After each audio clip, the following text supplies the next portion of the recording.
At the reopening of New York City schools, younger students are set to return to the classroom for in-person learning today. That's despite the concerning number of coronavirus cases among city residents. CBS News' Jenna DeAngelis joins us live from the Lower East Side with more. Jenna? Chris and Mary, a busy morning expected with many young kids returning back to school today. The teachers union president is expected to be here this morning as well. But back to school is happening in phases. The higher grades are going to remain remote for now. On the eve of preschoolers and kindergarten through 5th grade students returning to school, middle and high school students and their families were rallying outside City Hall,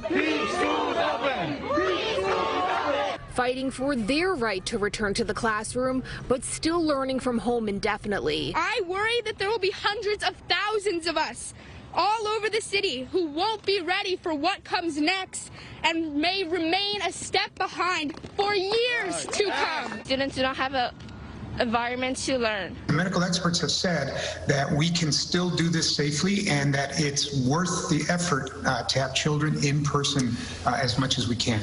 Nevertheless, the school's chancellor and the city say there is no reopening plan yet for 6th grade and up. For now, just the 190,000 preschool and elementary students who opted in and have signed testing consent or medical exemption will return to the classroom. Last week, Mayor de Blasio made his message clear to parents of students registered for in-person.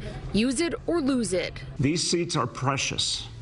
Kids need these seats. A seat should not go unutilized. If your child doesn't show up next week, we're saying to you we're about to move your child into remote unless you have a specific excuse or you make clear to us what's going on. This mom told CBS 2's Hazel Sanchez her 3 children, especially 2nd grader Sonny, are excited to go back. They're just like, we got to go to school. We got to go to school. She and many other parents are also advocating for the return of other students who they worry see no end to the isolation of remote learning. So much depression and mental health issues for these children. The safety measures that we were taking in our bigger kids' schools were working just as well as our elementary schools, so we need to keep them open.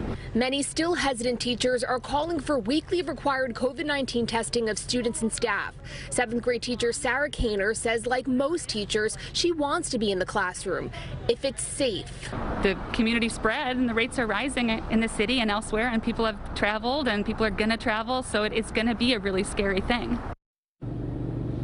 Right now, the city's infection rate is over 5%, but the mayor has preached low infection rates in schools. So this time around, instead of closing schools citywide when the infection rate reaches 3%, it will be individual schools based on confirmed cases. We're live on the Lower East Side. Jenna DeAngelis, CBS 2 News. Okay, Jenna, thanks.